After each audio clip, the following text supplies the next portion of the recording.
Hey, bonjour tout le monde, j'espère que vous allez bien. Bienvenue dans une nouvelle vidéo dédiée à notre pipeline DevOps. On est à la dernière étape qui est plutôt la validation de tout ce qu'on vient de mettre en place, qui est nécessaire. Alors c'est l'avant-dernière étape plus exactement. Là pour l'instant on va s'intéresser à découvrir JMeter, qui est un outil de test, à la fois des tests fonctionnels, des tests de charge. Ça permet de faire pas mal de choses. Le but c'est toujours pareil comme pour les précédentes étapes, c'est pas de rentrer dans le détail des choses, c'est de savoir le minimum de choses sur l'étape sur laquelle on est pour pouvoir la mettre en place. Et on fera ensuite, donc on aura une autre étape qui va être l'intégration de ceci dans notre Jenkins file final pour pouvoir l'utiliser à travers notre Jenkins. Alors, donc on commence aujourd'hui une petite intro sur JMeter, les tests. Alors l'objectif c'est quoi? C'est de faire des tests fonctionnels, des tests de charge. Donc tests fonctionnels, on va tester l'utilisation de notre outil. Donc on va essayer de simuler au plus proche un cas d'utilisation d'un utilisateur. Donc suivant les applications, c'est plus ou moins varié. Nous, je dirais malheureusement et heureusement, notre application ne permet pas de faire grand chose, hein. C'est juste une API qu'on teste. Et encore en termes d'API, elle est très modeste, très légère, donc ça permettra pas de faire beaucoup de cas de figure, mais vous allez voir, ça va permettre déjà, le but c'est de trouver, de comprendre cette nouvelle brique. Il y a aussi la possibilité de faire des tests de charge, c'est une des principales particularités de JMeter, c'est-à-dire de balancer beaucoup de requêtes, simuler la présence de nombreux utilisateurs, avec plus ou moins de randomisation, et donc du coup de vérifier qu'on peut supporter une charge plus ou moins importante. J'essaierai de pousser un petit peu de vous montrer différents cas de figure de tests, ou en tout cas plusieurs choses dans cette série de vidéos. On fera pas que le test de l'API proprement dit, on testera l'API et l'intégration de la data en base de données, ce qui permettra aussi pour vous de voir le connecteur JDBC, notamment à notre base de données Postgres.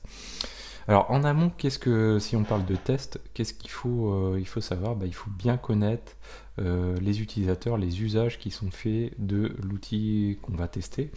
Donc ça, dans notre cas c'est une API, donc c'est pas très compliqué à imaginer les différents cas. Il faut essayer de voir aussi, donc ça c'est en termes de cas d'utilisation, donc aller très finement dans le détail de qu'est-ce qui peut planter, qu'est-ce qui peut être délicat, etc. Ça va être, je sais pas, par exemple on peut aller jusqu'aux caractères spéciaux, ces choses-là, donc faut intégrer tout ça dans son bench. Et en fait, donc l'étape la plus dure, ça va être de mettre en place ce plan la première fois, parce qu'il va falloir essayer d'estimer un petit peu tous les cas de figure possibles. Nous, je vous rassure, on va pas rentrer dans ce détail-là, mais c'est le job de la QA, du test, de checker tout ça.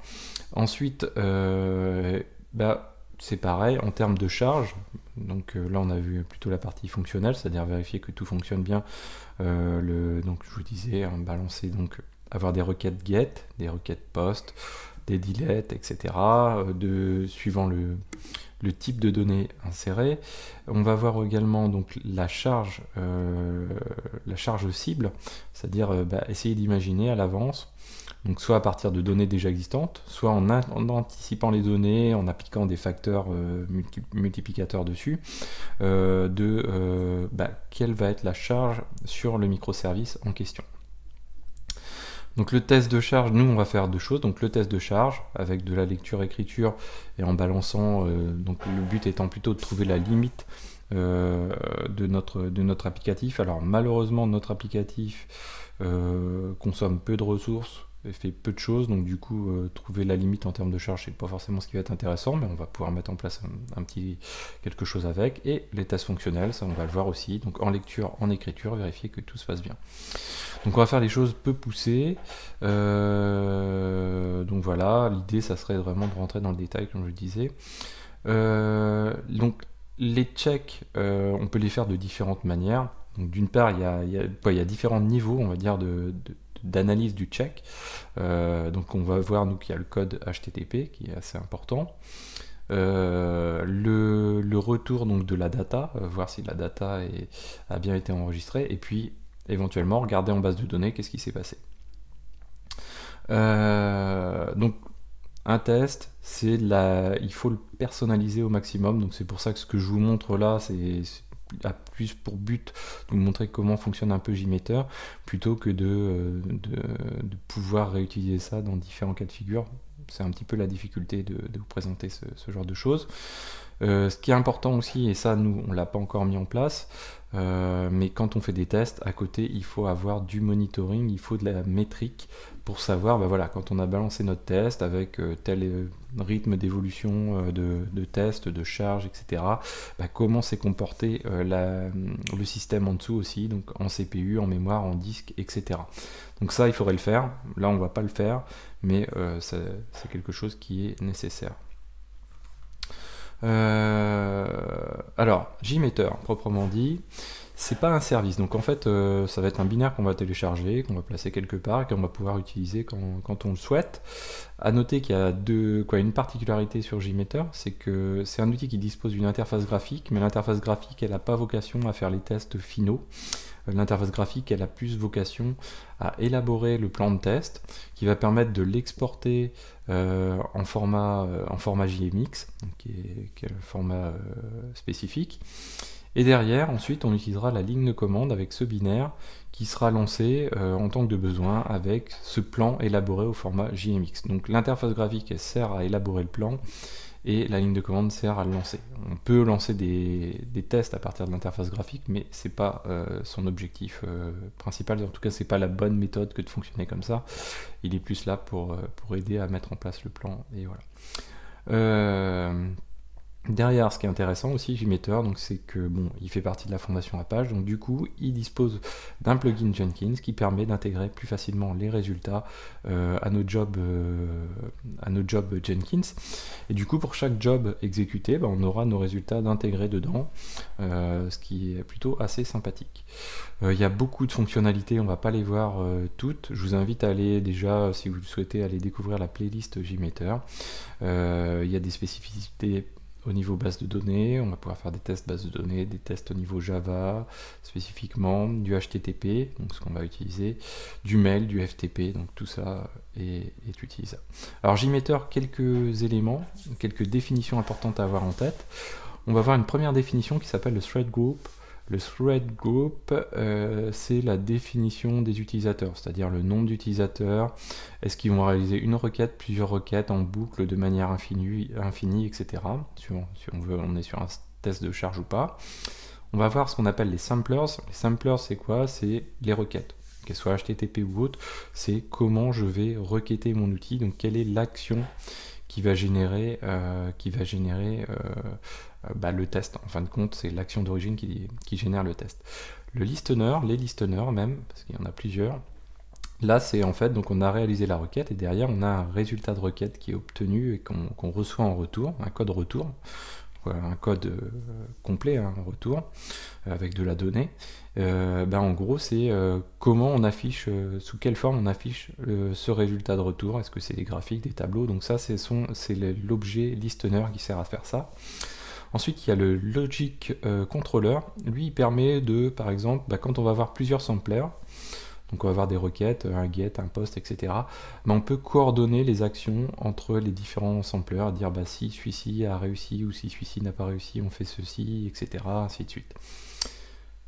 Après, on a l'objet assertions qui lui est le contrôle de résultats. Donc on a vu qu'on avait les résultats plutôt sur la mise en forme à partir des listeners. L'assertions, lui, permet de contrôler les résultats, c'est-à-dire même aller jusqu'à utiliser des regex et parser le code retour, parser les datas de retour, de manière à checker si elles sont conformes à ce qu'on souhaite ou pas. Ça permet aussi également de récupérer des éléments. Le timer, lui, c'est la gestion des temps de pause. Donc, comme on a dit, on a des utilisateurs qui font une ou plusieurs requêtes. On va pouvoir gérer un petit peu les temps de pause entre chaque action.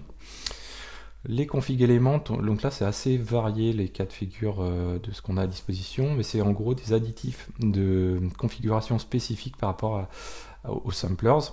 Et si on veut passer des éléments de samplers, par exemple, si on a donc nous c'est pas notre cas, mais on a un login password, on va pouvoir avoir un fichier CSV qui va, je sais pas, être constitué de 10 000 users avec 10 000 passwords, et on va pouvoir le donner à manger entre guillemets à nos samplers de manière à pouvoir simuler des utilisateurs différents avec des passwords différents, pour aussi tester ce que je vous disais tout à l'heure, les caractères dans les passwords, les caractères dans les logins, etc.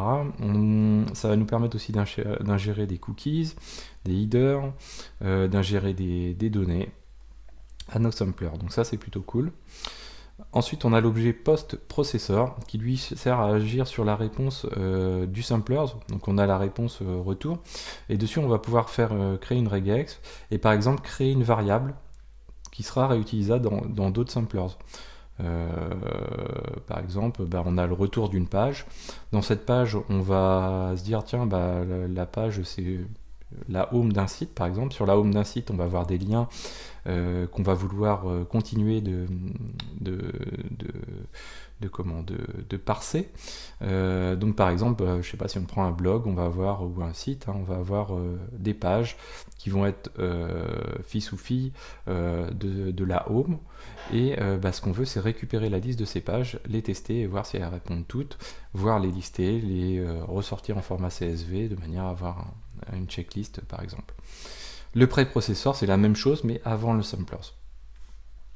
Voilà, qu'est-ce qu'on peut dire d'autre? Nous, brièvement, qu'est-ce qu'on va vouloir tester comme genre de requête? On va y aller très modestement. On a des requêtes get,